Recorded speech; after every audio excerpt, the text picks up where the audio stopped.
What is up, everybody? Welcome back to Never FOMO, the channel where we talk about all of the different investments that you can make regardless of asset class. So, if it's real estate, mutual funds, stocks, cryptocurrency, we'll tell you how to analyze a good investment, make the right decisions, and be wise with your wealth.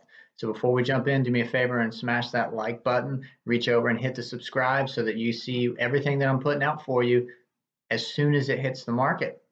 All right, today I'm going to mix it up a little bit. We've been talking about crypto fairly regularly. Wanted to jump back over and talk a little bit about a more traditional investment that is a very good investment for most people, which is real estate. So today I'm going to walk you through a simple exercise on how I analyze a potential real estate investment, whether that is a rehab investment or a rental investment. So I'm going to give you two examples, and in those two examples, I'm going to break down my thought process as I look at properties, what I'm considering to determine whether or not they're a good investment or not. So the first thing you should do for any real estate, whether it's rental or rehab, is know your numbers. And so let's talk rehab for a minute. I use a very simple rehab analysis spreadsheet. I'm happy to send you a copy of this if you'd like it. The numbers are all blank on purpose so that you can fill them in for your specific market. Prices are going to change depending on the market you're in, the level of rehab you're doing, the quality of rehab you're putting in. Is it a very basic rental or is it a high dollar luxury rental? Who are you using as a contractor, because their prices may be different to another guy in the area. So there's so many factors here that what you need to do is calculate these numbers as a baseline for your area. So when you go into a specific property, you can say, okay, I know how much new flooring costs per square foot to put in, and I know how much it costs my painter to paint the inside of a house based on the square footage of the house. Those things you have to find out for yourself in your specific market. Once you've got that down, go in and put all of those numbers in place here. And this is very thorough. This is going to cover everything from your plumbing, your electrical, your HVAC, your roofing, flooring, paint, tile, trim, kitchens, on and on. Even things like your permit costs. So that's something that a lot of people don't think about. But if you're doing electrical work, if you're doing plumbing work, some structural work, you may need to actually pull permits.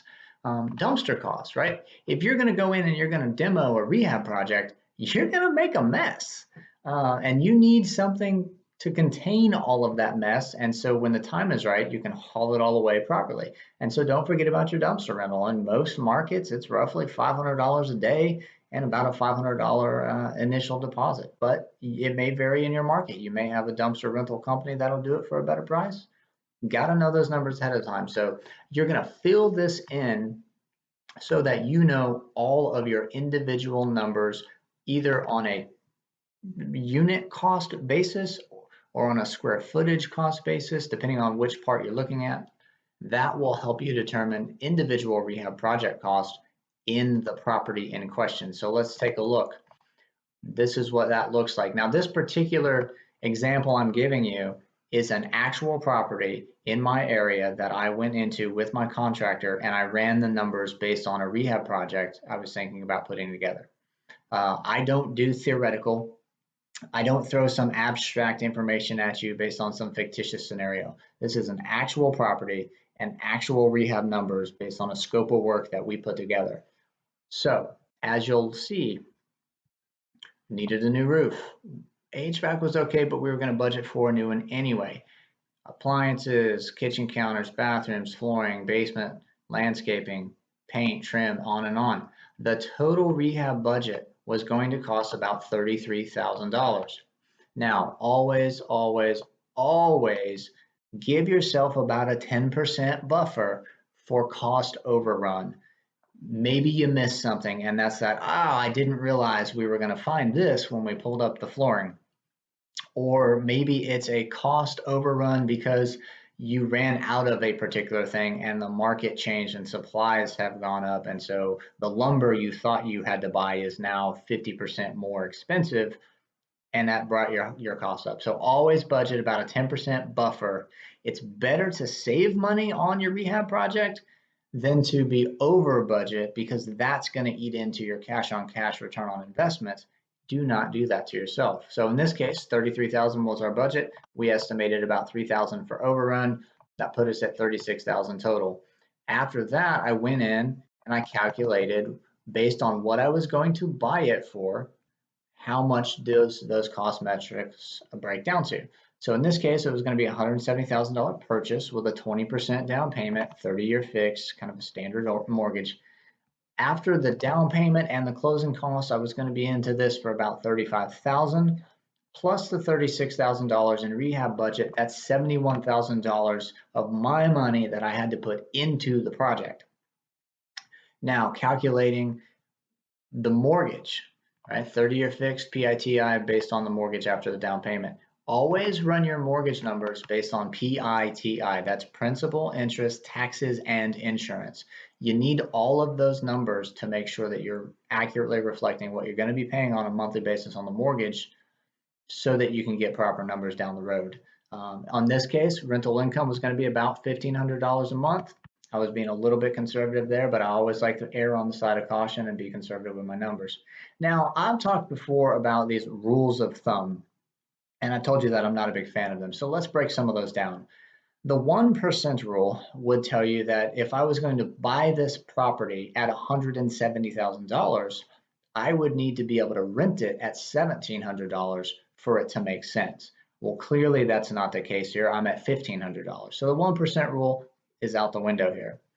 Another one is the 70% rule, which says after you calculate what your post rehab value will be, they call it ARV, or after repair value, take that number, multiply it by 70%, and then subtract out your rehab budget. Well, I'll tell you that if I was to do ARV times 70% minus my rehab budget, as the 70% rule suggests I should, there's no possible way I would have been able to purchase this property, because that price would have been far too low in this market. So again, the 70% rule would have been out the window here. There are other rules of thumb out there as well, 50%, 1%, 70%, etc. I'm not a fan of any of them. I prefer that you run the numbers for the individual investment and know exactly what you're getting so you can make sound decisions. So here you see two metrics. You see 6-month cash on cash ROI. You see a post 6-month cash out ROI. Let's talk about that. The first one is the initial cash on cash ROI based on how much cash flow the project was going to give me, roughly. I take monthly cash flow, multiply by 12 to get my annual cash flow. I divide that number by my total cash, which was 71,000. That gives me 11.8% cash on cash ROI. Now that's rough because there's other expenses that I haven't factored in yet. We'll do that on the next one. In general, if I can see about a 10% cash on cash ROI on the snapshot here, I'll look at it further to see if it's a good investment. Now, the post 6-month cash out refi, these numbers are based on the fact that after I rehab this house, it's going to go up in value because I've improved it. And after about a 6-month period, I should be able to do a cash out refinance and pull most of my money off the table. Now, in this particular scenario, I was estimating that I would be able to pull about $50,000 in cash off the table, giving me a cash outlay of $20,000. Now, you'll notice my monthly cash flow went down. That's because when I cash out refi, I'm actually increasing my mortgage payment, and therefore my monthly cash flow is lower. But even after reducing the monthly cash flow, I actually have a better ROI because I've lessened my cash basis, and I've now put $50,000 back in my pocket to do the next project with. So that's why I like to break out both of these numbers. Now, 6 months is pretty standard for an investment property. Lenders do what's called a seasoning period before they will let you refinance. Most good investment-friendly lenders will allow you to do a refinance after 6 months. There are some out there that will make you wait until 12 months. So if you prefer to get your money back quickly, you can find some good investor-friendly lenders and do it in 6 months, but that's why you see the two different numbers broken down. Now, I would tell you that 11.8% cash on cash and 29.6% cash on cash start to look like pretty good numbers, even though none of the rules of thumb have applied. Now, we got to take these numbers and break them down even farther because that doesn't account for all of our expenses. It's a snapshot with the rehab budget to determine if this project makes sense in further investigation. So here's what we've done now. I take my house, I put it into my portfolio analysis spreadsheet, and I do this with all my investments. I can lay them out side by side. We're going to be talking about the first tab because that is the actual numbers broken down for this property. Now you'll see the same rent from the other page, $1,500 a month, carries over to my gross rent. I've broken down my mortgage into three categories, which still equal the $800 in PITI, but in this case, I break it down as principal and interest, taxes, and insurance all separately, so I can more clearly see where each of those metrics are falling. You'll see maintenance and CapEx. In every investment that you hold, you should budget something for maintenance and capital expenditures. Capital expenditures mean big ticket items. The reason my numbers are so low is because I do two things to help reduce my monthly expenses in these items. For maintenance, I buy a home warranty that covers the home.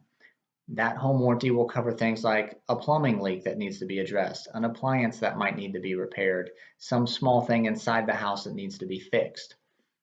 A home warranty costs roughly $600 a year, and so I budget $50 a month for that home warranty. Now, I also completely rehab the home. In this scenario, I have a new roof, I have a new HVAC, I have all new flooring, I have new appliances. Everything in the home is new, and therefore I shouldn't have any big ticket expenses right away. However, even a brand new roof will have to be replaced eventually. So you want to budget a little bit every month aside so when the time comes for those big expenses, you have the money available to make them. In management fee, I manage this one myself so I don't have to pay anybody else. If you're going to have a professional management company manage your rentals, you should estimate roughly 10% because that's what most of them will charge you, 10% of the monthly rent as their fee. Lastly, we have vacancy. While rentals do very well in this market and they don't typically stay vacant long, there's likely going to be a turnover at some point. Maybe it's every year, maybe you have a long-term renter and it only happens 3 or 4 years. But at some point, you're going to have no one paying the rent and you still have to pay the mortgage until you put the new renter in place. That's what the vacancy is for. A little bit of money aside each month so that if you have to cover the mortgage for a month or two while you put a new renter in, the money is available to you.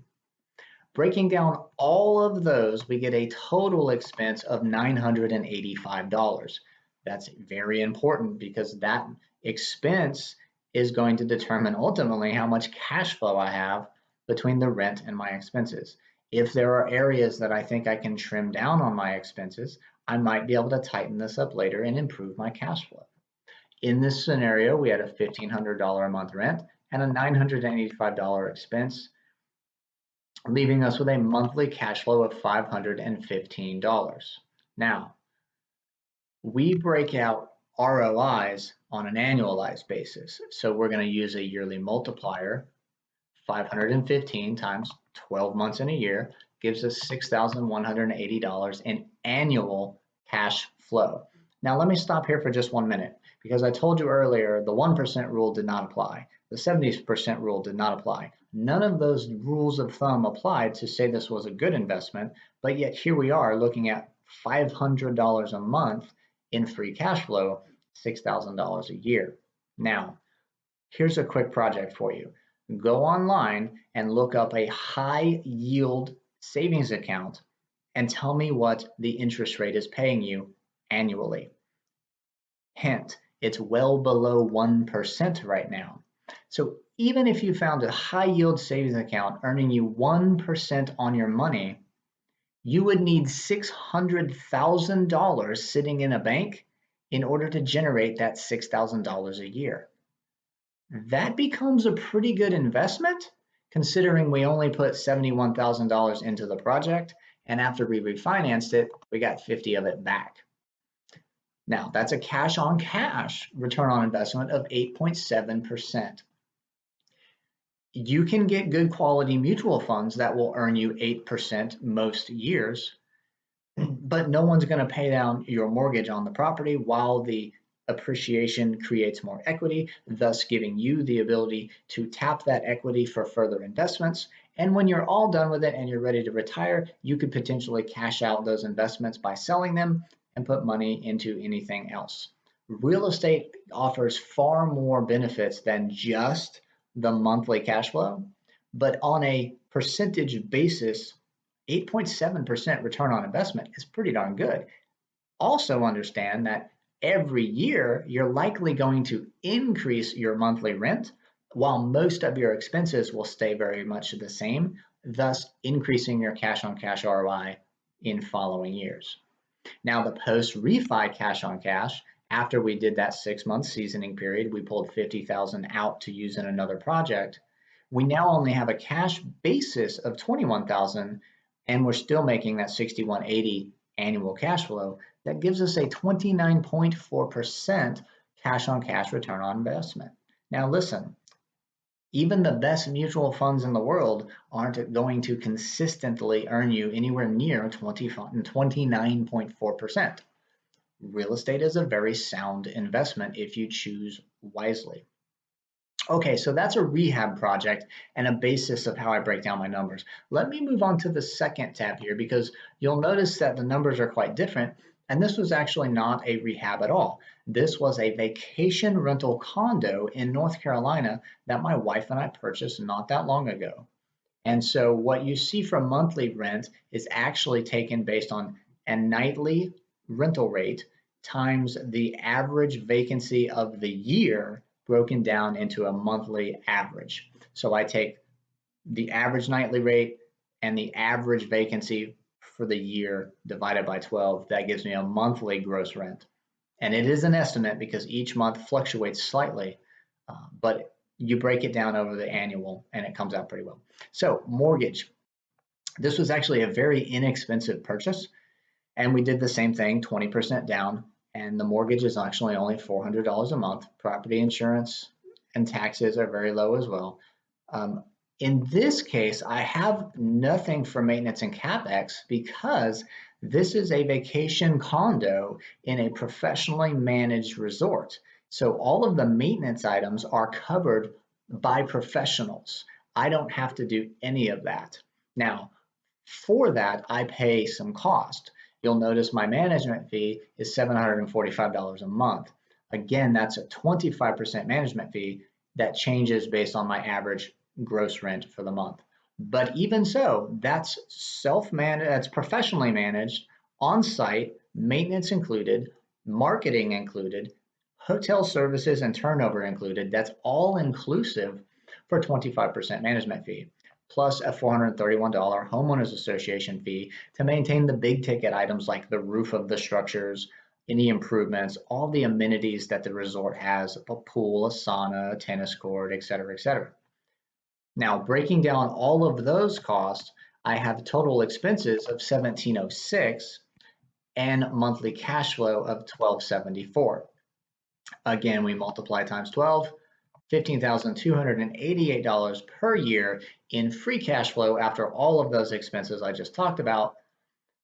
Now, in this particular case, we bought it at a pretty good price and it was completely remodeled when we purchased it. So there was no rehab to be done. We simply purchased it and we had an all-in basis of about $27,000. Now, because we did not do any rehab and there was no way for us to force value, we didn't refinance it at all. And therefore, there is no post refi. Their cash basis stays $27,000. But you'll notice the cash on cash return on investment is almost 57%. That's phenomenal. Now, this required us to be very judicious and find the right investment because there have been numerous condos in the same resort, the exact same area, that have listed since we bought ours. And while I love the area and this is a great investment, many of the other condos that have listed are not, either because of the price that they're selling at, or because their size, or because you would have to put a substantial amount of money into improving them to get them in the same condition that mine is in to generate those gross rents on a nightly basis. So even though it's the same location, the same structure, the same management, the same resort, there are still good investments and bad investments in every market. Now, I hope that was helpful. I'm going to stop yapping at you for a while.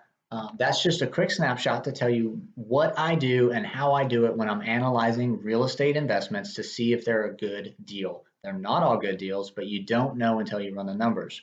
Throw those rules of thumb out the window and get into the data yourself. Find a great contractor, run the numbers, analyze the deal. If you would like any of these spreadsheets that I showed you today, drop me a comment. Happy to send them to you. Always happy to help. If you have questions, let me know. That's what we're here for. Otherwise, happy Monday. It's an absolutely beautiful day here in Central Virginia. Go outside, wander around, find an investment, and let's make some money.